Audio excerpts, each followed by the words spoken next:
In today's video, we're going to be taking 3 scrapped Ninjago concepts from over the years and turning them into real LEGO sets. Enough said, let's go.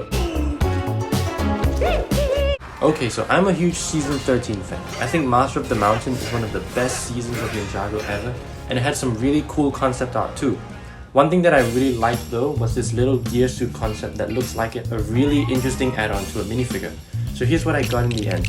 It's really simple to build but makes this minifigure look really menacing. There's a lot of cool building techniques here and I'll release a tutorial video later on. But for now, for the final test, let's see what the people think. Okay, so you guys think it looks like a Nexo Knight suit, and you know, I can kind of see why. The back attachments and all the functionality make it look like one of those old Nexo Knight sets. I think this would have been really cool to see in reality though, but for now let's move on to our next set. For our next scrap Ninjago set, we're going to look at a season that never got to exist, the Wild West season. It appears that this was going to be about giant snakes like the Great Devourer in the desert, and this aesthetic looks really nice. A lot of the concept art though surrounds a mysterious new chariot-like vehicle that seems like the Destiny's Bounty combined with a horse carriage. So it's time to get out the pieces and enjoy this time lapse of me building the set.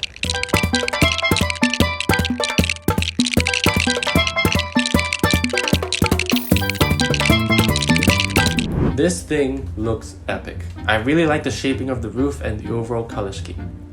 He has some little funnels up top for some extra detailing, and these squares on the roof can actually open up like windows, as you can see in the original concept art. If you go around to the back, you can lift up this hinge, and that allows you to slide the entire roof off. You can then open it up, and inside we have some barrels of supplies. Now moving down to the chariot itself, we have a relatively simple setup inside. You have a wooden study desk and a bed on top which can fit a minifigure comfortably, and we also have 2 custom wooden chairs at the front that can be removed. I made 2 custom minifigures, Kai and Lloyd, in some sheriff outfits. Overall, this thing looks really similar to the concept art and I'm really proud of it. So we've built a mech, we've built a ninja vehicle, but for our third and final build, let's build a ninja base. We're going to enter Prime Empire. There's a lot of concept art for this season. So much. The one really unique design I like is the Ninja Hub. It's a small island with training facilities and a very unique aesthetic. Now for the first step, we're going to have to find a way to represent the water, so I'll stack bricks sideways to make a puddle shape and add some slot bricks here for later.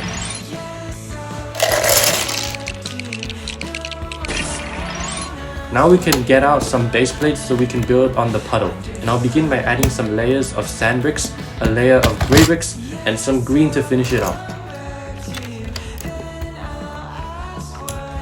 I've left this hole here to make the place to store your loot.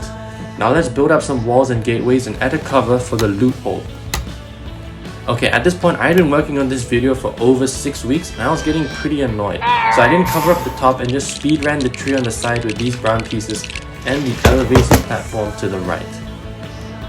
So this looks really good actually. It's not accurate to the concept art, but you get the vibe. I'm happy with this color scheme. So there we have it, 3 custom Ninjago sets that LEGO never got around to making. I hope you enjoyed this video. Feel free to leave a like or a comment at my community tab, and please subscribe so you don't miss any future videos. I'm trying to get back into the grind and I really appreciate your support. Next up, we're going to return to the ZX armor piece.